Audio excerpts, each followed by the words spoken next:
We are back on Taking Care of Business on Kern Radio Newstalk 1180.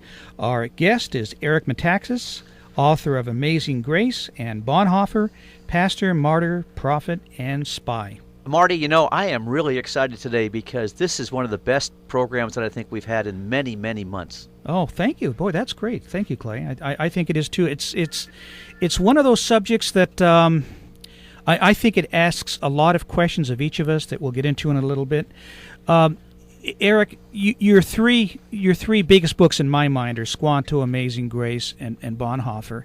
And I got introduced to all three of those subjects by a mutual friend. Well, I shouldn't say mutual friend. I don't know him. I wish I did. But a book that is my favorite book, Kingdoms in Conflict by Chuck Colson. Oh, yeah. What a great book. I had the privilege of working for Chuck Colson, and just recently was with him here in New York City. I live in New York. If you hear the ambient sound, that's Lexington Avenue. In the snow? I worked for Chuck Colson, and that's what led to my writing the Squanto book, because Chuck, I was working for Breakpoint Radio, and Thanksgiving, he thought, anybody got any great Thanksgiving ideas? And I told the story of Squanto, and he said, that's amazing, let's write it up for Breakpoint. So you can find that on Breakpoint as well, and that led to my saying, I ought to write this up as a children's book. But Chuck was here in New York recently. I do a speaker series called Socrates in the City. That's another website folks can go to, SocratesInTheCity.com. But we've got the most amazing speakers, and Chuck was our speaker December 3rd for our gala. We had the 10th anniversary of Socrates in the City. But what a privilege to work for him. His books are the best. The one you just mentioned is one of the very best, and also Loving God is just a classic. If people don't know that book, they've got to read it. Loving God by Chuck Colson. Eric, I'm going to have to talk to you off the show and maybe see about possibly getting Chuck on. I'd love to get Chuck Colson on. He's one of my, well, he was my mentor when I first got involved in radio 20 some odd years ago, and when I became a Christian, he had a lot to do with that. So. Oh yeah, he's meant so much to so many people. Yes, he has. Well, let's shift gears for 1 second. I want to talk about Amazing Grace for a minute because I want to make the connection between the two. Talk a little bit about the story about Amazing Grace.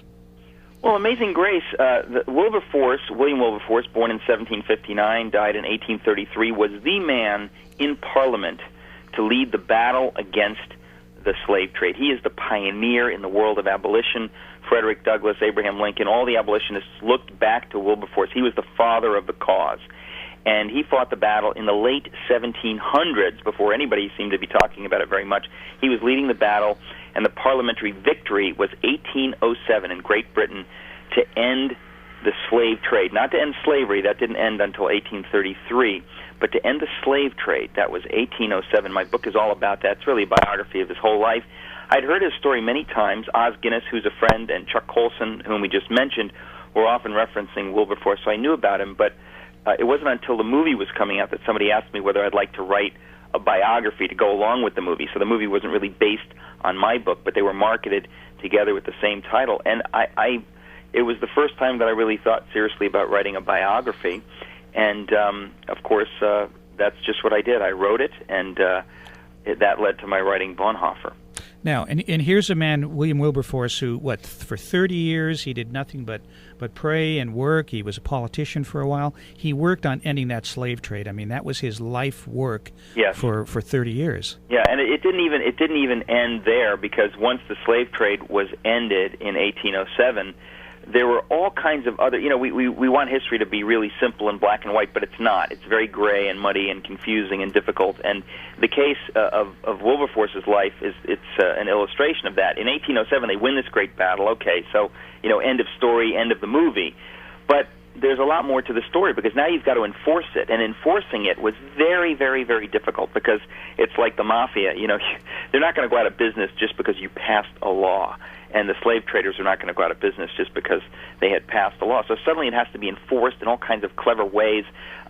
It also has to be, you've got to go to the French and the Russians and all the other nations, the Dutch, and you've got to convince them to do the same thing, because if you don't, they're going to just snap up the business that you left behind. The slave trade is going to continue, except they're going to make the profits, and they're going to keep doing these evil crimes, that you have said we're not going to do. So it was very complicated, and Wilberforce then got involved in the battle for the abolition of slavery itself, because he understood that abolishing the slave trade is not going to end slavery. They really thought early on that it would, and he realized he was wrong, and that they've got to abolish slavery itself. And so that it was literally on his deathbed 3 days or 2 days before he died, 3 days, that he got word that Parliament had officially abolished slavery, and that was 1833.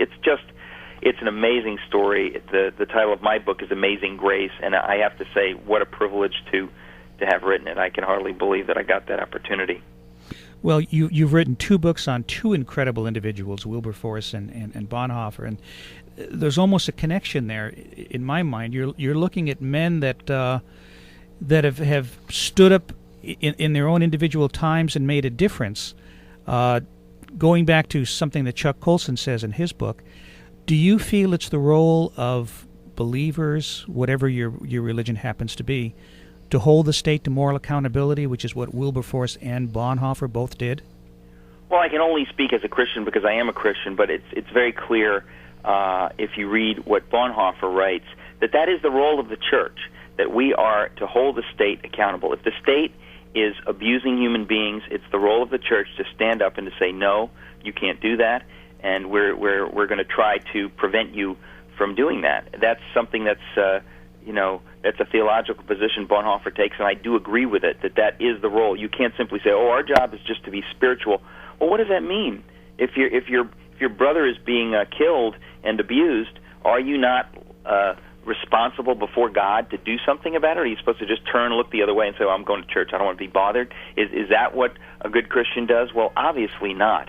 And Bonhoeffer really was a prophetic, powerful voice at a time when a lot of the church wanted to do just that, just to ignore it and say, that's not our business.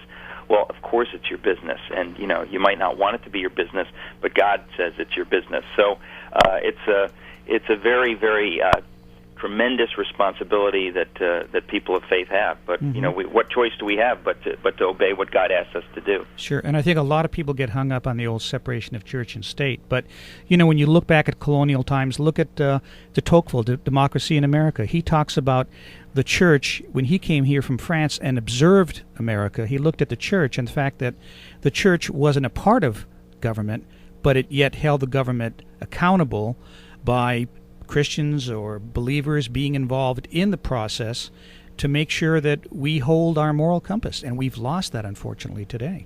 Well, I mean, the whole idea of separation of church and state, this is another classic case where people have a very, very ignorant black and white version of that, and that's wrong. Separation of church and state, in case folks don't know, it simply means that the state, in our case, the United States of America, cannot say everybody in America must belong to the Methodist Church. Everybody in America must belong to the Catholic Church.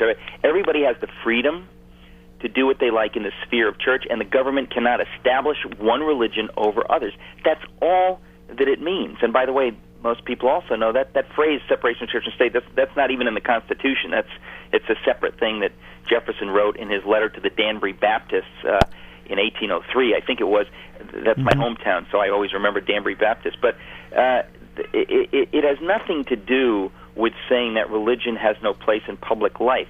On the contrary, if people of faith are not actively involved in public life, bringing their faith to bear on public issues, then they're incredibly foolish, because that's why we have our faith, not to just be a private thing, but to be something that says, if I see injustice, God says to me, I want you to take care of that. You say, you're a Christian, go do something about that. If there's slavery, you should not be okay with that. You should do something about that. If you see terrible injustice being done to Jews, you've got to stand up and say that's wrong. If the church doesn't stand up for injustice, then what is the church? It's nothing but a bunch of hypocrites who assemble in a building once a week to make themselves feel better. That's not God's idea of the church. And I think that people need to be more comfortable with mixing politics and religion in the right way. Again, in the right way, not in the wrong way.